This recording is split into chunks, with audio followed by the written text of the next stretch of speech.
All right, thanks for joining episode 2 of Dumbest in the Room podcast. I'm here with Joe Bullock. He is a cancer survivor, and nowadays he is sort of a support person. He puts in many, many hours helping guys and women and people of all ages cope with having a diagnosis. So, Joe, thanks for being here. Thank you. I appreciate it. Thanks for inviting me on. It's great to be here. Oh, it's a pleasure to have you. So let's start off by talking about sort of your cancer story. You were just telling me you had a scare in your 20s, and then you're a colon cancer survivor. So tell me about that. I did. It was like 10 days before my wedding, and in fact, I was kind of in college at the time, and I was earning extra money, and I was cleaning a friend's house, and he so happened to be a doctor, and he was asking me, you know, when are you gonna when's the last time you had a physical? And I was like, well, it's probably been since high school. You know, I've always kind of been a healthy guy. And he was like, why don't I give you a physical for your wedding? Because I had no health insurance back then. And so I went to his office, we did the physical, and he noticed that I only had one testicle. And he was asking me, you know, have you ever questioned that? And I said, well, growing up, I was always told it was normal. But he got really quiet for a minute, and he's like, no, I'm kind of concerned that you might have cancer. And, you know, to tell a guy 10 days for his wedding, that you might have scary. Cancer, like I didn't know, you know, do I tell my bride? Do we postpone the wedding? I mean, it was all like, you know, I didn't want to go into a marriage with cancer. And he was like, no, just, you know, go get married, but be in my office like the next day. And we're going to do the MRI. We're going to find it because it was undescended, remove it, make sure it's not cancerous.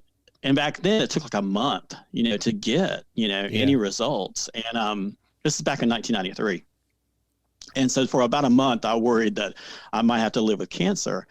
And I remember the end of our conversation that day, and he goes, well, hopefully this will be the only time you'll ever deal with cancer in your life, or even hear the word cancer in your life. Well, I think, you know, unfortunately he jinxed it. Right. And then 25 years later, I was diagnosed with colorectal cancer stage 3 back in 2018, in May of 2018.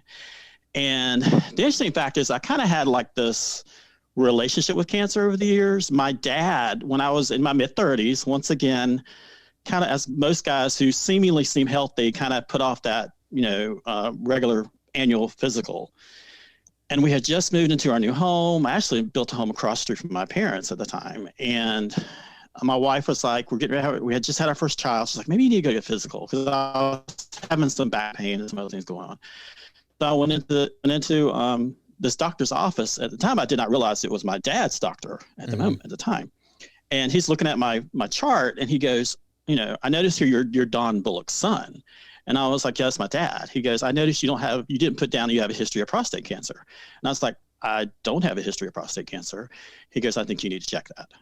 And found out that my dad had shown early signs of prostate cancer, but wasn't dealing with it, never did deal with it. He sort of just kind of silently dealt with it.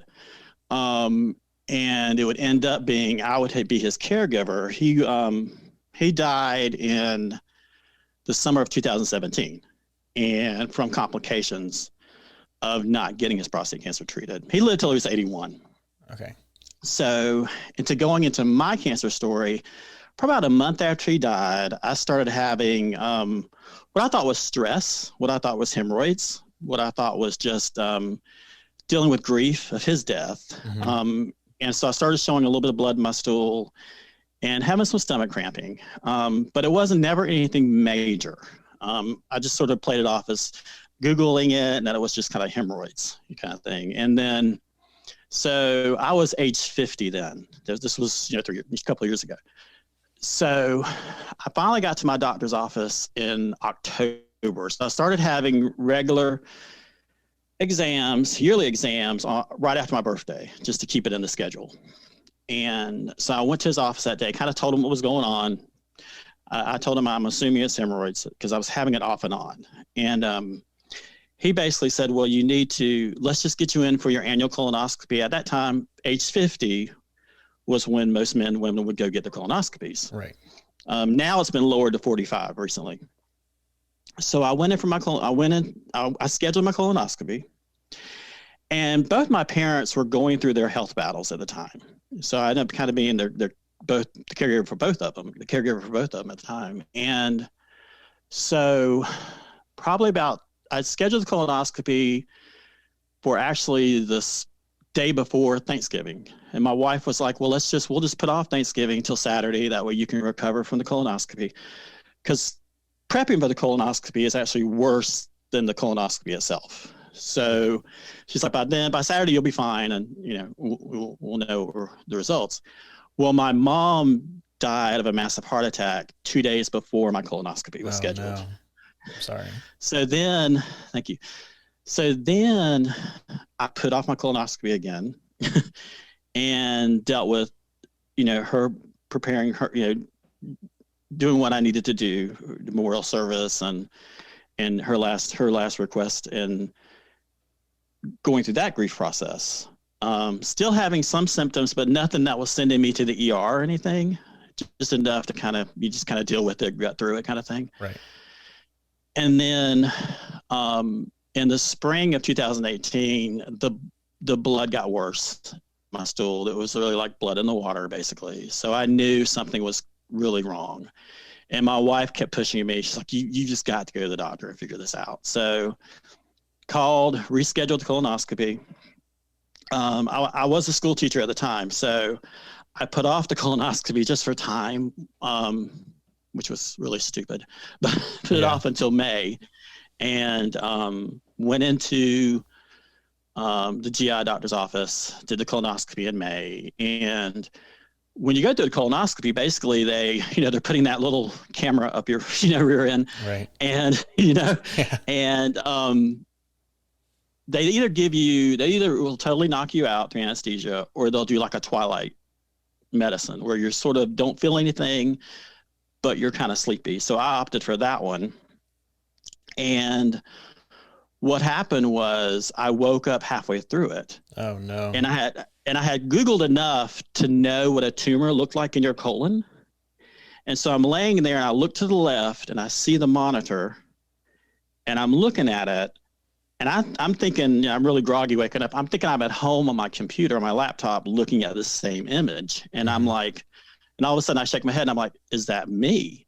And the doctor was like, we've got you. He didn't tell me anything at that point. And so it's a hard one to talk about. So we've got you and we're going to get you cleaned up. We've got around a tumor. He already said it was a tumor, and I knew he was going to say that. We've got around a tumor.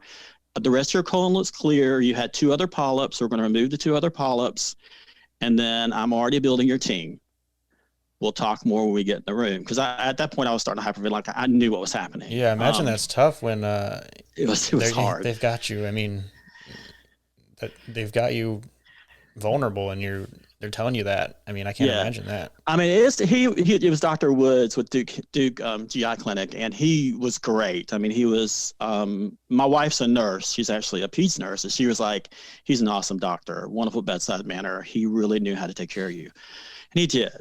And in fact, I went back for my follow-up colonoscopy last summer, and he was like, I'm totally knocking you out. You're not going to wake up.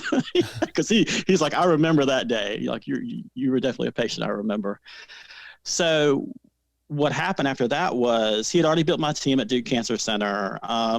He had already gotten in touch with my oncologist, had already spoke with my surgeon. They were already communicating with each other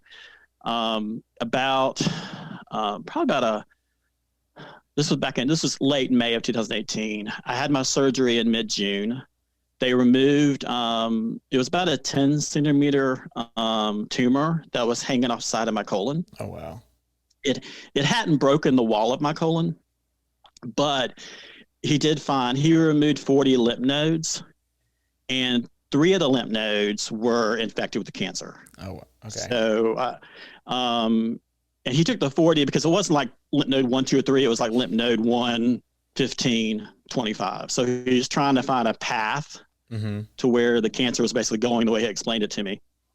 So after that, I got a port placement done, and for chemo, I did 6 months of chemo. I did they call Capox. It's oxyplatin infusions Okay. and Zanola pills. So I did 6 months of that. It's around 8 sessions. And then in February of 2019, I was given what some people call, what's called basically in the colon cancer movement, and it's starting to spread more into other cancers, is NED, no evidence of disease. They don't like to say remission because there is like there's still, even with my cancer, there's still like a 20 to 30% chance it could return. There could be a recurrence within 5 years. Mm-hmm. So, which I was joyful to get that. It was really hard because it was just, when you get that, you don't really know what to do. And again, all along this whole period, as far as what I do now with advocacy, there weren't very many men who really talk about their cancer. Right. You and I both know that that's a common struggle amongst men Mm-hmm. in the cancer movement. And so early on, going back to shortly after I was diagnosed, I just kind of got on one night, again, being kind of a podcast junkie, looking up colon cancer, like cancer podcast, colon cancer podcast, and ran across one. Lee Silverstein does We Have Cancer podcast, and he had a guest on there named Charles Griffin Jr. He was a football player. I think he played for Baltimore, I believe. I can't remember.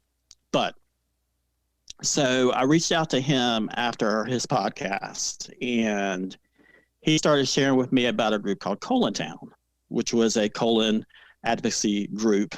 They have a support group on Facebook that consists of different towns. Like they have a liver group. They have a stage 1, stage 2, stage 3 group, stage 4 groups based on where you're at in your cancer to offer support as you go through treatment. So I joined that and basically used that as my source, really, as I was having questions about treatment. Although I had a really great team at Duke, so I really didn't have a whole lot of questions. I always talk about cancer. It was sort of like showing up for my wedding. You know, my wife was already a nurse. She worked at the hospital at Duke. Right. My team had already been built. So I was pretty much, when it came to cancer, was pretty much told where to be, what to say, you know, where to stand, where to move. Yeah, that's how I felt the same way. Like I felt like I had right. the, you know, they were the experts and I was going to do whatever they told me I had to do. Right, exactly. So there wasn't a whole lot of questions about treatment. What hit me the hardest was probably about 2 months into chemo. I started feeling this incredible amount of sadness, and that's just not me. My wife even said, this isn't you. You know, you're not a depressed person. Things don't get to you like this. But the hardest thing for my wife was because she was a nurse, and she's been a nurse for 30 years.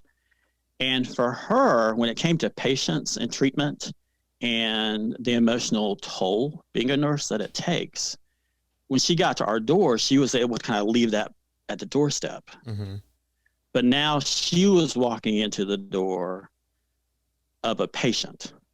So for her, that was hard. We had that kind of battle to deal with. And we were at the cancer center one day, and I was going during one of my treatments. And so my oncologist noticed it too. He's like, I've known you for 3 months, and you've never been this sad. And I think it was just really hitting me. Thoughts of recurrence were hitting me. Was I going to be there for my children's graduations? Was my wife and I going to grow old together? Like all this stuff was hitting my head, and I wasn't really talking about it, and I didn't see the need to talk about it. And so the therapist came over while I was waiting to get chemo one day, sat down with me and my wife, and she started saying, I just want to offer you this opportunity. I'd love to sit down and talk to you, and your wife. And so I'm just kind of like sitting there like, hey, we're fine. We're doing good. We're okay. I'm going through treatment, and my wife looks over and goes, please take him somewhere. Yeah, she basically just kind of regurgitates everything right in front of us. And I'm just kind of like, I don't think we realize what we put on our caregivers.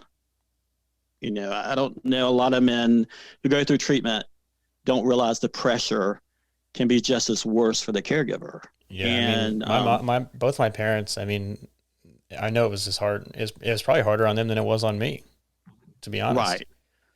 Exactly. Yeah. So I did about 3 or 4 months of therapy, and that was really helpful to talk things out, took the pressure off of her. Um, and I continued. I joined a local support group at Duke, and continue to stay involved with the group, just to offer hope and support to the group. So yeah. Um, Go ahead. Sorry. Oh no, you can keep going. But so when after I'd gotten that in February 2019, when I got that NED, no evidence of disease, it was sort of like this gift or package you don't know how to unwrap, is the way I describe it. It's like no one really gives you, they give you help and treatment. And my therapist even said this too. There's really no help for survivors as far as what a lot of guys who are in the lower stages kind of just walk off into the sunset, honestly. And that's okay. Sometimes that's what you have to do. Mentally, you really can't stay in the game. But for me, I saw this desire that men needed a space. And I'm kind of like you. I was the dumbest guy in the room as far as advocacy. I had no idea how to create this, how to make it happen. And again, talking about my friend Charles Griffin Jr., that's kind of the thing he brought to me when I joined Colontown was men need this. They need that. You need to be supportive. Realize that your cancer, you're in a great place. Your cancer is probably pretty much curable for you. But we need men to just really be active and involved and support other men going through this. So unfortunately, he passed away in 2019 from stage 4 colorectal cancer. After he passed away, I realized I really hadn't fulfilled that promise I had made to myself and to him. Right. And I had tried to do a couple of different things, but things just weren't coming together.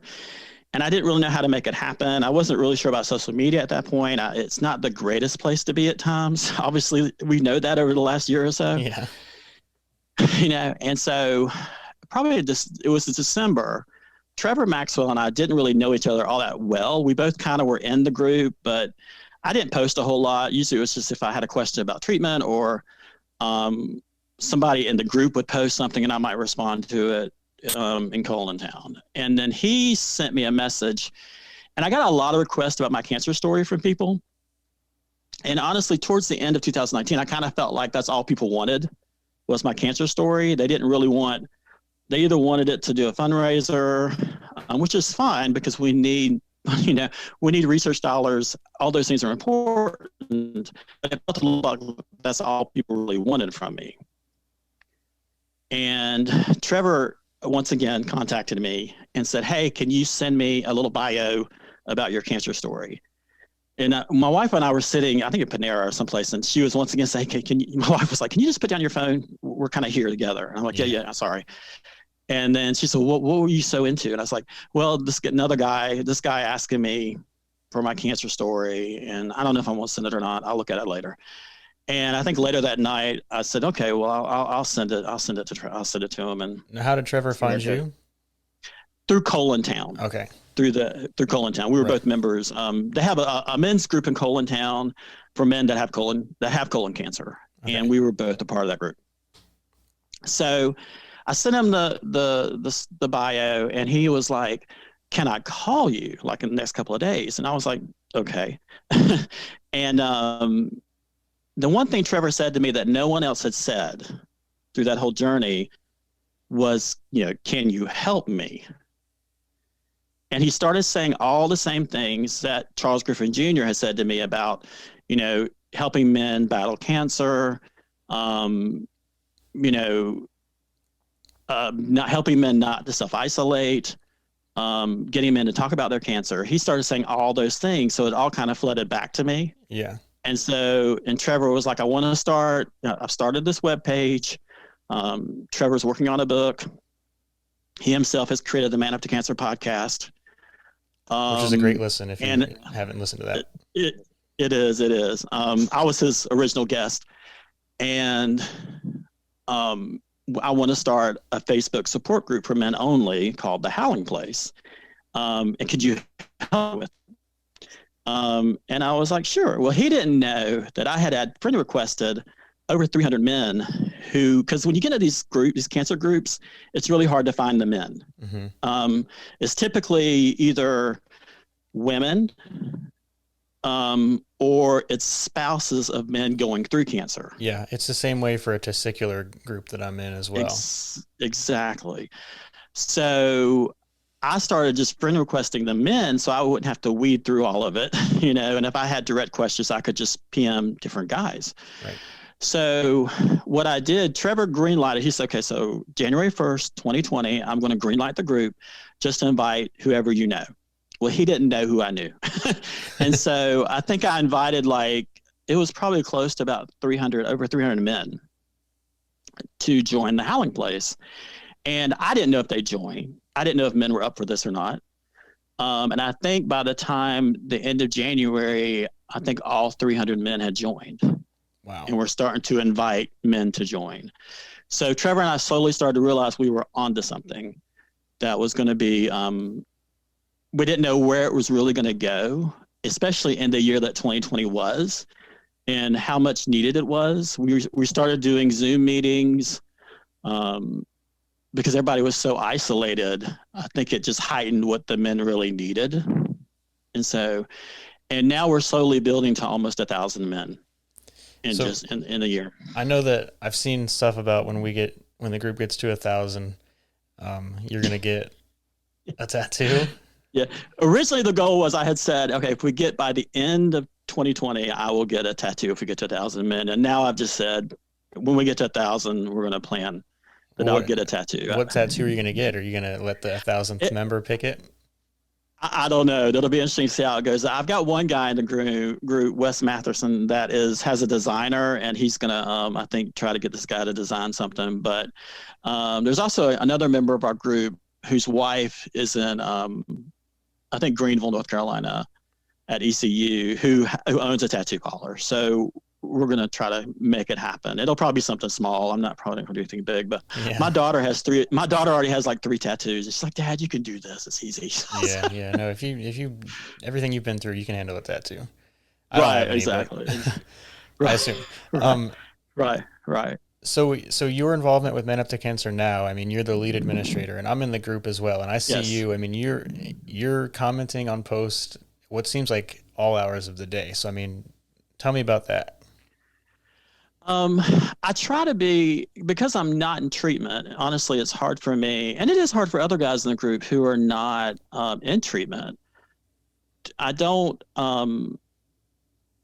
really talk about my cancer as much anymore, but I almost try to be a distraction a little bit. Like we did the one today about, the whole thing about pineapple pizza, Yeah. and I try to be a little bit of a distraction. Almost, we have that one day a month called the ABC Day, anything but cancer, where the guys talk about their hobbies, their trips they're taking. We really are developing into more of a lifestyle group to where you're living through cancer. We don't really, the help for the treatment is there, but I think we're trying to help guys understand that you can have cancer and still lead a great life. Yeah, and it's kind of a comfort thing too to post whatever is on your mind. I mean, it could be anything. Like we've got, I haven't met or talked with Scott Clark much, but every day he's posting the weather in Indiana. Awesome. So I mean, he's awesome. He's in our Zoom meetings every week. So and he's become a great friend, and he's a great artist too. He's a woodworker, and recently, last few months, sent me this incredible clock that has actually our logo on it. It was really cool. That's awesome. But yeah, I look forward to his post every day. So obviously, you've been through it yourself as a patient, yes, and you have your father. So do you think that gives you it's not necessarily a leg up you want to have, but for lack of a better term, a leg up on helping talk with people who are going through it or have been through it? It does. It gives me a definite perspective. I think it's set me up to do this in many ways, because that's what the appeal was when Trevor talked to me about it. Both of us who had been, Trevor is battling stage 4 colon cancer right now. He is in a clinical trial, and we both recognized that it just wasn't a colon cancer issue, that it was through the course of all cancers that men are going through. So I think we really wanted to broaden that spectrum and offer it to all men going through cancer. Right. Because it doesn't really matter. I know we had a Zoom meeting a while back, and we realized in the group represented testicular cancer, male breast cancer, prostate cancer, colon cancer. And it really didn't matter the type of cancer. The emotional turmoil that you go through mentally was the same.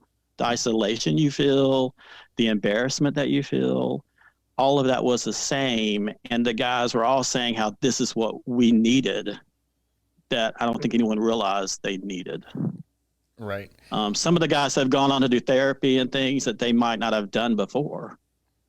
Yeah, that's great. To seek out the help they wouldn't have done, and I've had, unfortunately, we have had a couple of men pass, and the hardest thing it really makes me is I've had, sorry. It's okay. I've had the spouses and partners, send me messages. Sorry. What the Wolfpack has meant to them. So that's I mean, it brings a lot of joy, but it's hard. Yeah. It's hard. That's incredible though. I mean, yeah, you're part of a great thing. Yeah. Definitely. So yeah, so that, that's, I think what we're trying to be that emotional tie that the men need. Yeah. Well, you're doing a fantastic job at it. Thank you. And I know you were talking about, it's funny. So back in January when we started the group, I was still a part of Colontown, and a grandmother who was a caregiver for an 11-year-old named Jayden Oakes, who is living with stage 4 colorectal cancer, which is very unusual for a child. It is known that 100 children will be diagnosed with colorectal cancer this year, and it's not really, it's very unknown in the cancer community amongst the pediatric cancers. So I told her they were coming to UNC here in Chapel Hill, and I told her, look, I'll just be like your gopher. I'll come pick you up at the airport, take you to the Ronald McDonald House, whatever you need. They were here for about 10 weeks. So while they were here, as he was going through treatment and surgery, while they were here, I said, well, I'll create a card shower, a greeting card shower, and let's just get him a bunch of cards. And so all of a sudden, after they went back to California, he continued treatment. Jane, and I started getting responses from other people whose children were going through colorectal cancer. So I actually got in communication with about 7 over the year families. And all of a sudden I realized within the colon cancer community, we have a wonderful community, and a lot of the groups were helping these families in different ways, but there wasn't a central place.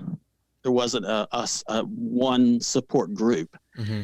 And so this past year, I finished what Colontown calls the Empowered Leadership program. And it basically teaches you how to be an advocate. And when we graduated, they asked me, like, what is one thing you would like to do? Like, is there something in Colontown you would like to create? And my automatic thought was I would love to see a version of a pediatric colorectal cancer group. And so one of my goals for this year, which I've already reached in the first 2 weeks, is the creation of Colontown Junior, which will focus directly on pediatric cancer. In the first 2 weeks, you've already done that. So, yeah, well, I've been working on it for a couple of months. Okay. And then another guy in our group, Jason Randall, who's also a member of Colontown, he's actually on the Colontown board and cabinet, helped me work within the program to make it happen. And so we're, it'll probably be announced publicly within the next couple of weeks as far as a public offering to families who may be going through pediatric colorectal cancer. Well, that's amazing. So yeah, so that you're doing amazing stuff. Yeah. Thank you. Yeah. It's just, there's a reason I survived, and that's been my journey, because being an older male, There's guys, 10, 20 years, well, and Jayden, 40 years younger than me, that are dealing with stage 4, guys in our group who are in their late 20s, early 30s, newly married, just having kids, and they don't know that they'll get to live. They'll get to have their life will be fulfilled in a sense that, because stage 4, 5 years, there's not a number. I mean, I have a great friend who is, 10 years out with stage 4, but to be as old as I am and to be the survivor I am, I know that I'm just very lucky. And I realize that there's a reason for that survivorship. And it's funny, I struggled with the guilt. I really did struggle with the guilt for about a year, because you feel like, why me? Survivor's guilt. Why did I survive this and somebody else didn't? Right, survivor's guilt. Yeah. And I think it was that point after Charles Griffin Jr. died, I spoke about earlier, I suddenly realized that there's a reason, and I need to pursue that and just kind of throw off the guilt. Right. And, and that is a crossroads I think a lot of men come to who are where I'm at. And for some guys, I definitely experienced the survivor's guilt too. Yeah, I think for some guys it is okay to walk away. Maybe that's just not something for you, but for me it became a new purpose for me, because I'm in a later part of my life. I'm almost an empty nester. My daughter graduates from college this year. My son will be a senior this year, coming year. So for me, it is sort of a next part of my life that I'm entering into. Right. Well, you're doing an amazing job. So Thank you. As far as back to colon cancer, in general, yes, you mentioned blood in the stool. So what are some of the other signs that somebody might notice? It's generally blood in your stool. It's generally abdominal cramping. A lot of younger guys and even in the case of Jayden and some of the guys, they automatically go to colitis or irritable bowel syndrome, or they don't necessarily point to colon cancer. And that's why so many men and women have gotten misdiagnosed when they're in their 20s and 30s, because the doctors don't automatically screen for colon cancer. And that's the fight that we're in right now. I'm also an ambassador for Fight CRC, Fight Colorectal Cancer. And that's been the goal, is to push Congress and legislature to lower the age. And they've done that. They've gotten it lowered to 45, but it needs to be lowered even more. And what does lowering it, is that like insurance companies will be more inclined to approve screenings? Right. Okay. To approve screenings, yes. So even in my case, I wasn't diagnosed till age 50. So they will tell me, well, then your family, your children need to be diagnosed at age 40. But really, they need to be diagnosed. They need to be screened at age 40, but really they need to be screened at age 30. Yeah. Because if I had gotten screened at age 40, I probably would have never gotten cancer, because that polyp, that tumor originally was just a polyp that had got infected and grew into a tumor. Yeah. So in age 40, there's always what ifs, but if I was able to have gotten that screening, if my doctor had said, because I had symptoms like IBS, things like that going on over the years, but never really questioned it. And no one ever really, I always thought colon cancer going into this was an old man's disease. Like I never thought it was something that even a 50-year-old would get, Yeah. Are there known causes of it, or is it sort of an unknown? Because I know testicular is unknown. Unless you have a family history, there really isn't a way to know unless you ask for screening. There really isn't. There are those like the Cologuard test you can do that you send in to check genetic components that it may show. Because I found out later, like a year later, I had a cousin come up to me and go, tell me that, oh yeah, I did the Cologuard thing and we were like 92% for getting colon cancer. But I had no idea, Yeah. you know? So there are those tests, but then my GI doctor says, if you know your family history, you might as well skip those tests and get a colonoscopy because you're going to end up in my office anyway. Yeah. I think so. Interesting. So this might be gross, but what exactly causes the blood? I mean, where is it coming for my from? case, for my case, it was the irritated polyp. Okay. In the colon, because you imagine it's in your colon, and we all know what passes through the colon. Yeah. So it's almost like river or water going past a rock, and you're kind of hitting the rock over and over again. Yeah. Okay. It's and the strain of passing through. Yeah. So it's just kind of rubbing. I guess it's just rubbing the tumor, and it's just irritating it. The strain rubbing going through, is that the abdominal cramping that you were feeling? Right. So yeah, because it all gets backed up. Yeah. It all gets backed up, you know, and that's where the abdominal cramping is coming from. And so for some cases, a lot of people end up in the ERs. The cramping is so bad. In my case, that was never the case, because my tumor was kind of an oblong tumor, so things were passing around it. It wasn't really an issue, and I didn't really have all that painful abdominal cramping that a lot of my friends who've gone through it have had, that have sent them into ER or had that where they would automatically do screenings. I didn't have any of that, and I sort of ignored it really because of all I went through. Right. Until really the blood had gotten really bad. Okay. I had something. Oh, I know. It's the chemo brain that I have, which brings me to what I was going to ask. What kind of, aside from the survivor's guilt that you and I both experience, what kinds of side effects are you still dealing with, if any? I still have neuropathy in my feet, because chemo pretty much kills your nerve endings. Mm-hmm. So I went through, with the oxyplatin, it was an infusion they did in my port every 3 weeks. And then for 2 weeks after my infusion, I would do the Zanola pills. Well, the combination of that caused what was called neuropathy. And so I couldn't drink anything cold or touch anything cold for 10 days. I would have to put gloves on to even put my hands in the refrigerator. Wow. I couldn't, it would feel like I was drinking pins and needles.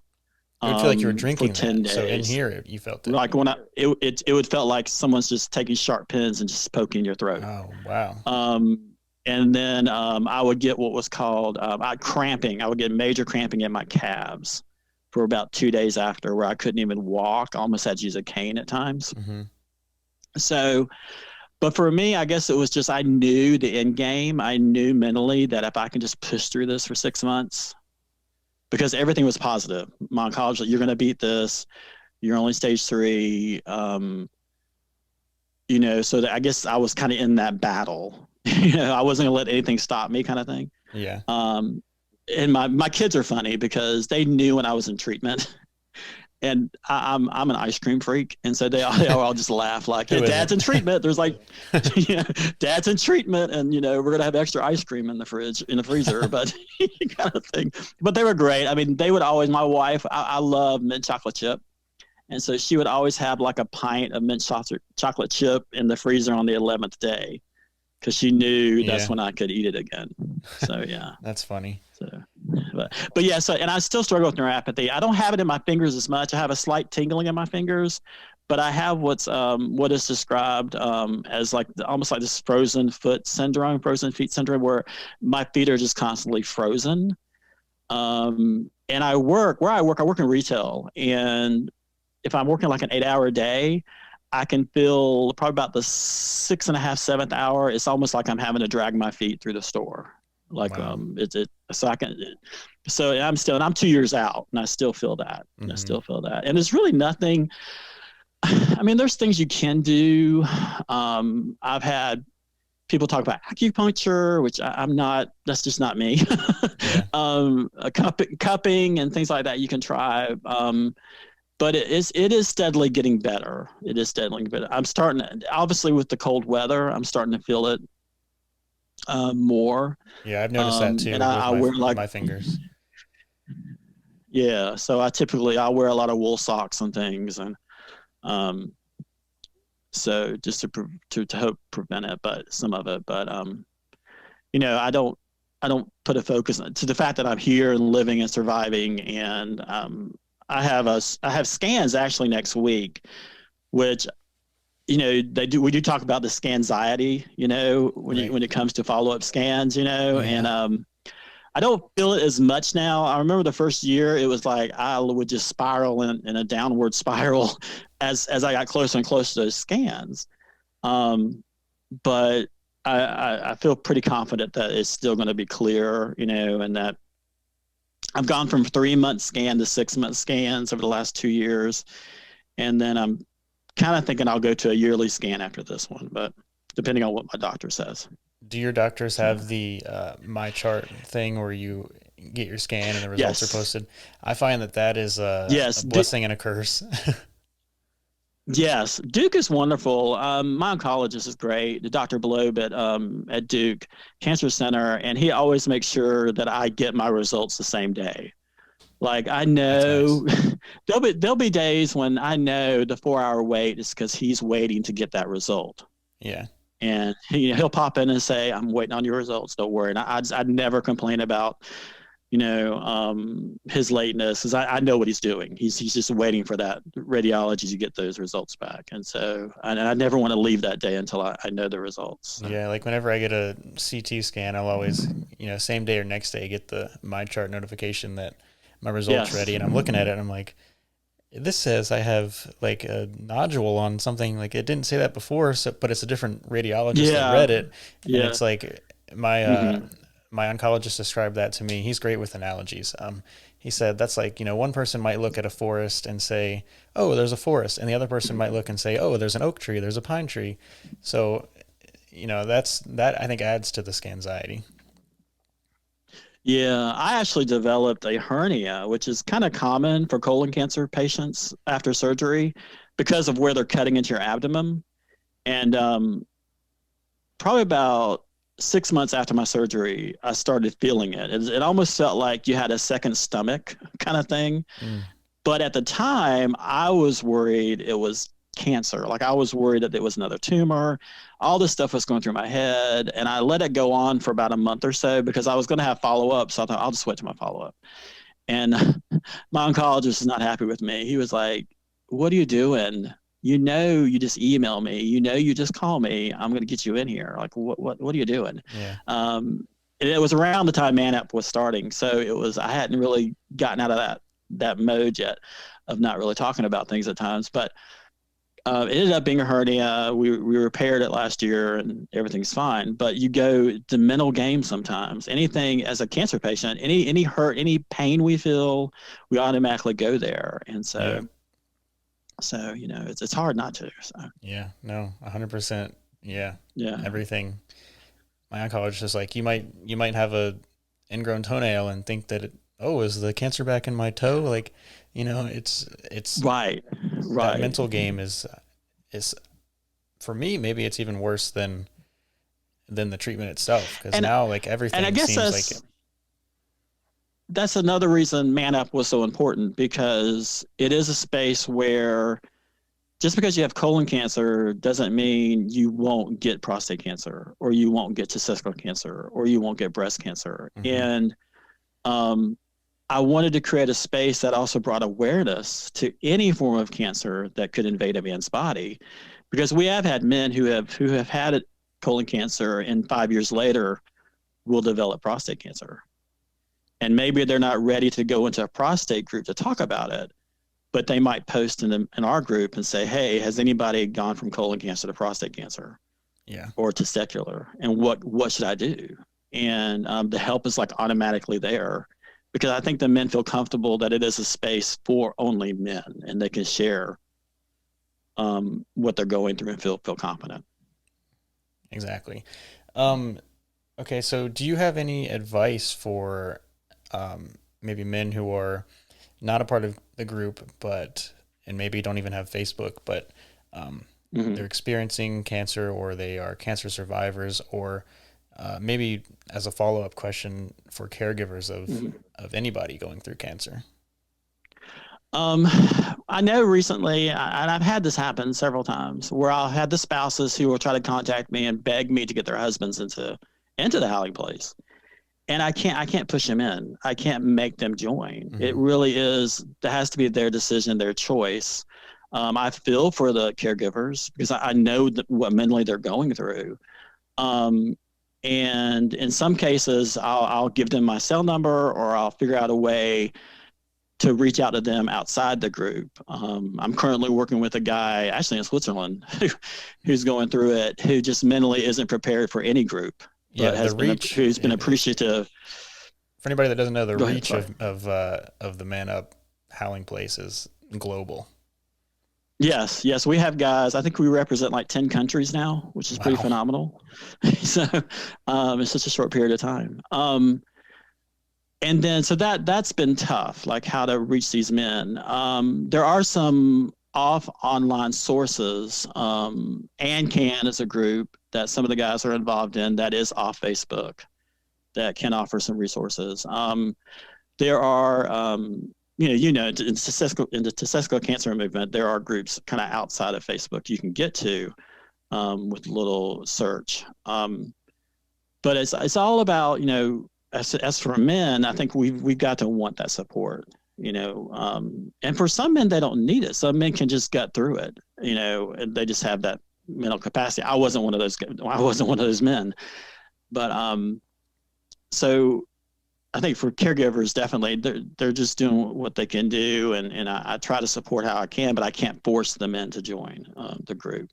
Yeah. So the follow-up was just advice for caregivers of anybody going through cancer, and how they can sort of be there for their. I think I've learned, because early on after I got that NED, it was a disease, and I didn't even know if I could even do that. Like, I know I was caregiver for my mom and dad, but to actually go to the cancer center and sit with someone in the same spot I had treatment, I didn't know if I had that capability.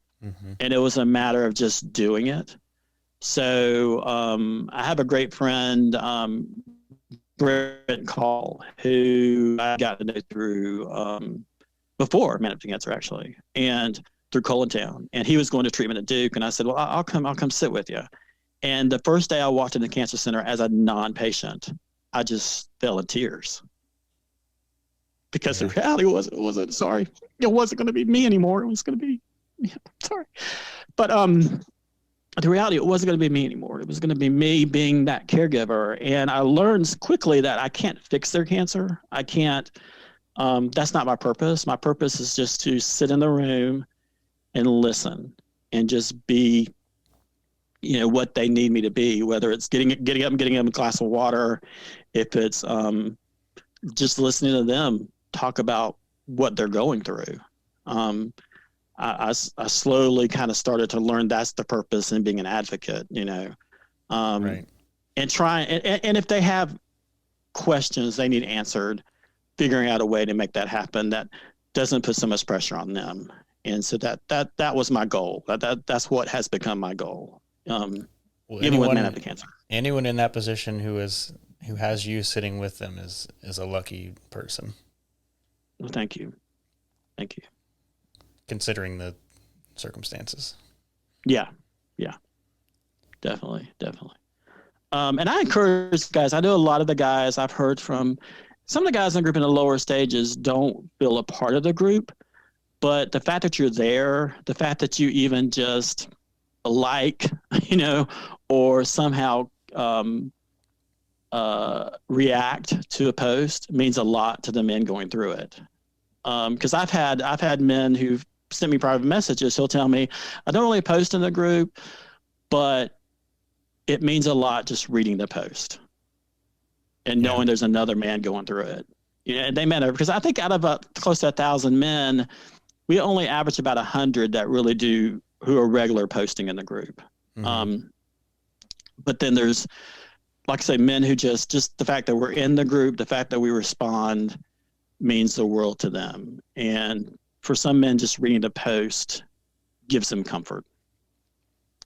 So, okay, so anybody who's looking for this Howling Place that we've been talking about, where can it be found? manaftercancer.com is where all the resources are found. We have a resource page that includes information about all forms of cancer. It's all, and that's a great place for the families to go to of these men. I always refer spouses to the web page if they're looking for additional resources. Information about the podcast is there. Information about the Howling Place is there. Links are provided to get to all those avenues on the web page. And one more thing that we forgot to talk about was the Pup Pack. Yeah, what you guys did for Christmas. So that originally came about because of Jayden Oaks, and so I'm a little bit of a crier, but anyway. That's okay. So I found out I had gone on a trip to Maine. Just Trevor is from Maine, and I wanted to go up because one thing my therapist had said was, I remember early on back and Trevor and I have talked about this back in 2018. I remember sitting in my therapist office, and she was like, "Don't get hooked on Facebook. Those relationships aren't real. You need to make sure you're surrounding yourself with people locally." Well, the funniest thing is that because of COVID, we know that has all changed. Yeah. and we're just all trying to find a relationship. So it was important for me to go to Maine. It was almost like a kind of like a journey, because Trevor and I had created the group that I actually wanted us to meet in person. I wanted the group to see that these relationships were more than just a Facebook or a Zoom friendship, that it was a real friendship. So I got up to visit Trevor. We worked on a promotion with the American Cancer Society called See Yourself. And Trevor did this whole video surrounding this huge oak tree he has on his property, and had written a thesis about it and did a video. And the American Cancer Society said, "Hey, can we use this?" Joe Gillette from the American Cancer Society, he and Steve Bell have raised an incredible amount of money for them, had said, "Hey, can we use this video and create some sort of fundraiser collaboration, Man to Cancer?" So I went up there and did that. And on the way back from that, I was driving through New York City on my way home, and I pulled off at a rest area and happened to look at my phone and found out that Jayden Oaks' grandfather had passed away, who was his caregiver, one of his caregivers. And we had slowly started putting together this idea of the Pup Pack, trying to do some sort of fundraiser. And we have about 5 men in the group who are dealing with, Larry was one of them, who are caregivers for children with cancer. A couple are colon cancer, lymphoma.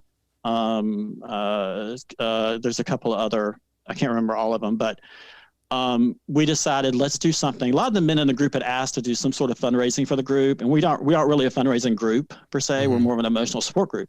Right. So Trevor and I said, well, hey, let's just create some sort of like holiday fundraiser. We'll give these families something, whether it's enough for extra gifts under the tree, provide dinner, help with bills, something. So early on, we had a member who reached out to us who wants to remain anonymous, but his gift was incredible.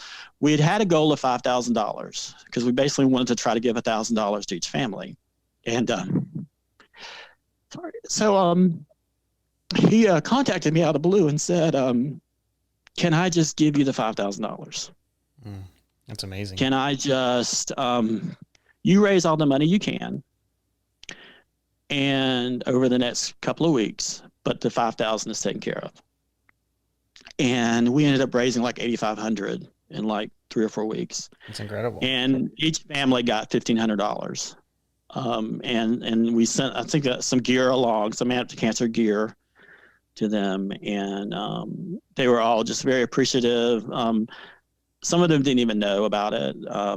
And it was very much needed at a time in a year when a lot of them, not only are going through treatment for their children, but just because it's 2020, a lot of people had lost their jobs. A lot of them weren't working. So it was very meaningful to them. And it's something that in 2021, we're hoping to expand a bit and see what we can create with that as we continue going forward. Speaking of 2021, what else that you can talk about is Man Up to Cancer planning? We're hoping down the road to do some meetups. As we come out of COVID, not sure what that's going to entail. We've kind of been talking with a group called Epic Experience that provides experiences for cancer patients, and a couple other collaborations. Sort of like the idea. Sometimes they'll take men off on a fishing trip, and it's just like men, but they want to get more men involved, and so they've. Originally, we had planned on doing I think a Red Sox game or something, and with COVID, that got kind of squashed. Yeah. But I think we're hoping to do something in 2021 as we get out of this COVID life that we're living right now. So yeah, and we're hoping to continue to expand the group. Just continuing to.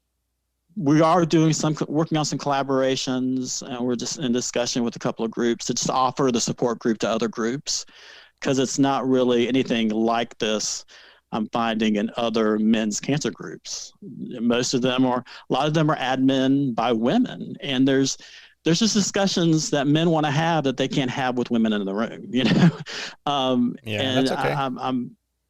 And that's okay. And I'm finding that to be very true. And the women, one group that I've kind of collaborated a little bit with was the Male Breast Cancer Society, and Peggy Miller, who runs that, acknowledged that. She's like, there's just questions I can't answer. And that's why we need the Howling Place. That's why we need the Howling Place. There needs to be a space where men feel safe to talk about certain discussions to help. And that's something we're continuing to do some collaborations down the road to support that. Well, that's exciting, and I can't wait to see what the Howling Place and Men Up to Cancer can do. Thank you. I know the sky's the limit. And I do have an article that I write monthly on the webpage. It's called Joe's Wolfpack Trailblazers, and it features men from the Wolfpack. Many of them have gone on. We have a guy, Tracy Morgan, that's actually creating. He's very involved with. He and Demetrius Key are very involved with Prostate Zero, and he's doing something called the Mohawk Mission. And because of, I think, his journey with Man Up to Cancer, he's felt confident to go on to create his own advocacy program. So a lot of men in the group, I think, have found the strength through the Wolfpack to go on to create other things that are building advocacy in their own cancer groups. You yourself with your podcast, just other guys are doing these kind of things. And so I try to feature those in the Trailblazer, just to let people know that there are men who are living with cancer, but are showing the world that it's not going to defeat them. That you can have that life, that great life, and still live with cancer. It's amazing. You are a real life superhero. Thank you. And it's definitely not me. I guess it goes back to just that purpose of realizing I survived for a reason. And I want people to know that. I want people to know that you can survive cancer, and you can encourage and bring people hope. And that's what I hope. That's what I hope the guys, and I keep saying the guys in the lower stages, because I've even had guys say, well, I feel like I need to leave the group. No, you don't. We need you to stay. We need you to support. We need you to bring hope to the group. Right. Because a group like this can't exist alone on stage 4 patients, Yeah. And I can talk about that, like comparison. Cancer isn't something that should be compared. I know that I'm guilty of it when I see somebody who has it worse than I did. I feel bad. Oh, I know. For any. I had people, even the mention of cancer, they automatically thought I was dying. And I myself, the first time I heard the word cancer back in 2018, when the doctor came in and told me I had cancer, I automatically thought, I left there that day, even though things were positive, I thought I'm dying. And I had to educate myself very quickly. And I had to educate some other people in my own family, because my dad had just passed away. My mom had just passed away. Yeah. that this wasn't gonna take me down. Looking at where I was in my diagnosis, I had to educate a lot of people on that. Well, you are killing it. So where can people go to find you? They can email me at megdad35 at gmail.com.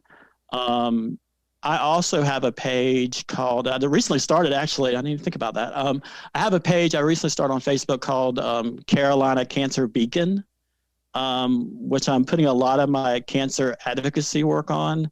And then I'm also on Facebook. And I have a personal page on Facebook, and also I have Carolina Cancer Beacon on Facebook. So those are a couple of places. I'm on Instagram, which is, I think it's JBullock114. And I'm also on Twitter also. Awesome. I'll link all of that in the description below. Okay. But just once again, thanks for being here, and thanks for all that you're doing for everybody going through cancer and who's been through it. Yeah, thanks for having me on. It's great to talk to you, Stephen. I appreciate it.